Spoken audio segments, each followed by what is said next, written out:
एक बार तथागत गौतम बुद्ध से उनके एक शिष्य ने पूछा कि बुद्ध, मैं क्या करूं, मेरा मन कहीं लगता ही नहीं है। मेरे मन को मैं शांत करना चाहता हूं, मैं मन को एकांत करना चाहता हूं, लेकिन मेरा मन कहीं लगता ही नहीं है। मेरा मन कभी शांत होता ही नहीं है, हमेशा भटकता ही रहता है। अब आप ही बताइए कि मैं क्या करूं। गौतम बुद्ध ने उस शिष्य की सारी बातें सुनी और कहा कि आज मैं तुम्हें एक कहानी सुनाता हूं। इस कहानी को सुनने के बाद तुम्हारे सभी प्रश्नों के जवाब तुम्हें मिल जाएंगे। गौतम बुद्ध ने फिर कहानी सुनानी शुरू करी कि एक बार एक गुरु अपने शिष्य को ध्यान साधना सिखा रहे थे। तभी एक शिष्य ने खड़े होकर कहा कि पिछले दिनों से मेरे मन में एक प्रश्न चल रहा है गुरुजी, लेकिन मुझे उसका उत्तर नहीं मिल पा रहा है। क्या मैं वो प्रश्न आपसे पूछ सकता हूँ? तो गुरु ने कहा कि बिल्कुल पूछ सकते हो, पूछो क्या प्रश्न है आपका। शिष्य ने कहा, जैसे हम सब खाना खाते हैं तो हम सबकी भूख मिट जाती है, लेकिन ये ध्यान के संदर्भ में ऐसा क्यों नहीं होता है? हम सब आपके बताए अनुसार एक ही जैसा ध्यान करते हैं, लेकिन कोई पहले तो कोई बाद में ध्यान को उपलब्ध होता है और कोई तो पूरी जिंदगी ही ध्यान को उपलब्ध नहीं हो पाता है।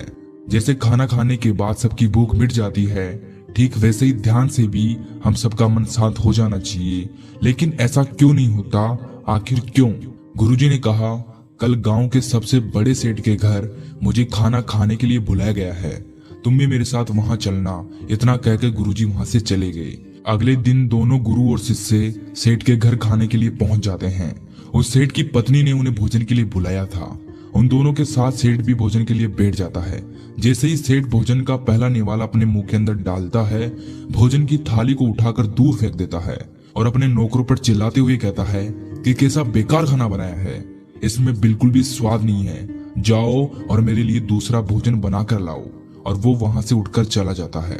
सेठ की पत्नी उन दोनों गुरु और शिष्य से माफी मांगती है और उन्हें बड़े प्रेम से भोजन परोसती है। दोनों भोजन करते हैं और अंत में गुरुजी 2 रोटियां अपनी थाली में छोड़ देते हैं और सेठ की पत्नी को कहते हैं कि बेटी, तुम इन दोनों रोटियों को एक कपड़े में बांधकर दे सकती हो क्या? सेठ की पत्नी ने दोनों रोटियों को एक कपड़े में लपेटकर गुरुजी को दे दिया और फिर वो दोनों वहां से निकल पड़े। रास्ते में गुरुजी ने शिष्य से पूछा कि तुम्हें भोजन कैसा लगा? शिष्य ने कहा कि भोजन तो बहुत स्वादिष्ट था। गुरुजी ने कहा, बस स्वादिष्ट, इसके आगे तुम्हें कुछ नहीं लगा? शिष्य ने कहा कि इसके आगे और क्या लग सकता है, भोजन स्वादिष्ट था, उससे मेरा पेट भर गया, और इसके आगे और क्या अच्छा लगता? तभी गुरुजी ने शिष्य से पूछा, जब स्वादिष्ट ही था तो उस सेठ को भी अच्छा लगना चाहिए था ना, लेकिन उसे तो अच्छा नहीं लगा, आखिर ऐसा क्यों हुआ? तब शिष्य ने कहा कि गुरुजी, ये बात मेरे को भी समझ नहीं आ रही कि भोजन तो अच्छा था, लेकिन पता नहीं फिर भी उस सेठ को अच्छा क्यों नहीं लगा। मुझे तो कुछ भी समझ नहीं आ रहा, आप ही बताइए। गुरुजी ने कहा कि बताऊंगा, अभी तुम मेरे साथ चुपचाप चलो। चलते चलते गुरु और शिष्य बहुत आगे तक आ गए। तभी शिष्य ने पूछा कि गुरुजी, हम कहाँ जा रहे हैं? ये तो हमारे आश्रम का रास्ता नहीं है। गुरुजी ने कहा कि तुम बस चलते रहो। बहुत दूर चलने के बाद एक पतला सा आदमी आकर गुरुजी के पैरों में गिर गया और कहने लगा, हे भगवान, मेरी मदद करो, मैंने पिछले 4 दिनों से कुछ भी नहीं खाया है, कृपया मुझे कुछ खाने को दो। गुरु ने उस आदमी को एक पेड़ के नीचे बिठाया और वो 2 रोटियां दी। रोटियां देखते ही उस भूखे इंसान की आंखों में चमक आ गई थी। उसने रोटी खाना शुरू किया और उसकी आंखों से आंसुओं की धारा बह रही थी। वो रोता जा रहा था और खाना खाता जा रहा था, साथ ही अपने दोनों हाथों को ऊपर की ओर उठाकर कुछ इशारा कर रहा था। शायद वो अनंत शक्ति को धन्यवाद कर रहा था इन रोटियों के लिए कि तूने मुझे ये रोटियां देकर मेरी जान बचा ली। और रोटियां खाने के बाद उसने गुरुजी को धन्यवाद किया और वहां से जाने लगा। तभी गुरुजी ने उसे रोककर पूछा कि रोटियों का स्वाद कैसा था? उसने कहा, स्वाद तो था ही नहीं, भगवान थे इन रोटियों में, साक्षात परमात्मा इन रोटियों में थे, अमृत था इन रोटियों में। इतना कहकर वो गरीब इंसान वहां से चला गया। उसके जाते ही गुरु शिष्य को समझाते हुए कहा कि देखो, भोजन एक ही था, लेकिन सेठ को उसमें जरा भी स्वाद नहीं आया। तुम्हें इसमें स्वाद आता है, लेकिन इस इंसान को स्वाद नहीं आता, बल्कि जीवन, परमात्मा और अमृत नजर आता है उन रोटियों में। इसी से समझा जा सकता है कि भोजन और इंसान की संतुष्टि में कितना अंतर है। सेठ को इस भोजन में बिल्कुल संतुष्टि नहीं मिली, तुम्हें थोड़ी सी संतुष्टि मिली, लेकिन इस गरीब और भूखे इंसान को इसमें अनंत संतुष्टि मिलती है। बिल्कुल ऐसा ही ध्यान के संदर्भ में होता है। जिसकी जितनी बड़ी चाहत होती है, जिसको जितनी ज्यादा बड़ी प्यास होती है, वो उतना ही जल्दी अपना रास्ता बना लेता है। जिस इंसान के अंदर ध्यान की जितनी बड़ी प्यास होती है, वो उतना ही जल्दी ध्यान को प्राप्त कर लेता है। वो शिष्य अब अपने गुरु की बात समझ चुका था और उसे अपने सारे प्रश्नों के जवाब मिल चुके थे।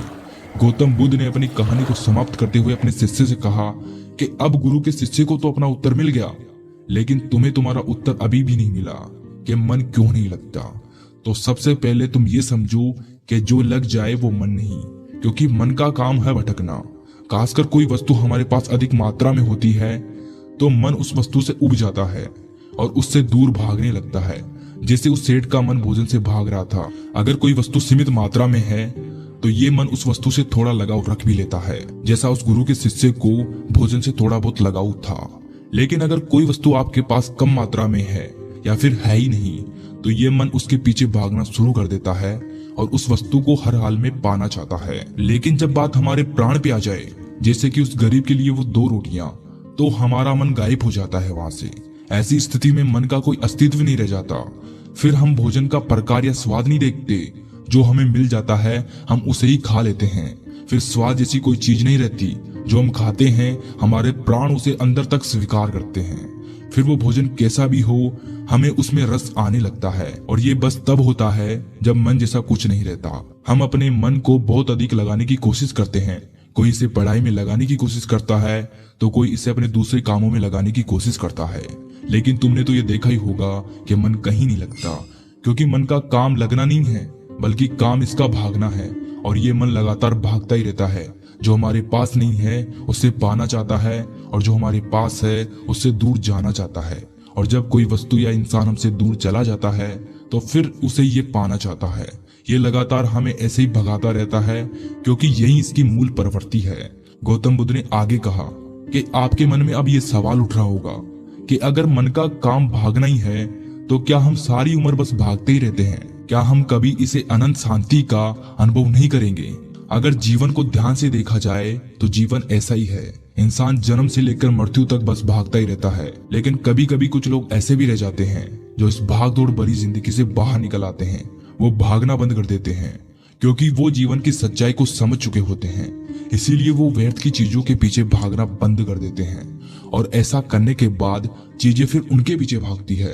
अब आपके मन में ये प्रश्न उठेगा कि आप अपने मन के अंदर शांति कैसे ला सकते हैं? तो इन सारे प्रश्नों का बस एक ही उत्तर है, वो है ध्यान। ध्यान एकाग्रता लाता है और मन इसे विचलित करता है, लेकिन ध्यान ठहराव लाता है। एक माली जब बागवानी करता है तो उसमें वो खो जाता है। वो अपने प्राणों से पौधों को पानी देने का आनंद लेता है। इसमें उसकी रुचि है और यही उसकी प्रवृत्ति है, और इसी काम में उस मालिक का ध्यान है। जो व्यक्ति असल में जो है, अगर वो वही होने लगे तो उसके जीवन में ध्यान स्वतः ही घटित होने लगता है और वो एकाग्र होने लगता है।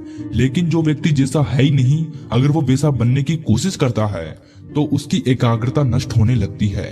वो भागना शुरू करता है। वो जब सब कुछ पा भी लेता है तब भी उसका मन तो यही कहता है कि कुछ तो रह गया। लेकिन जिस काम में आपको ध्यान मिल जाए, एकाग्रता मिल जाए, उसी काम को करके आप पूर्ण हो सकते हो। Thanks for watching.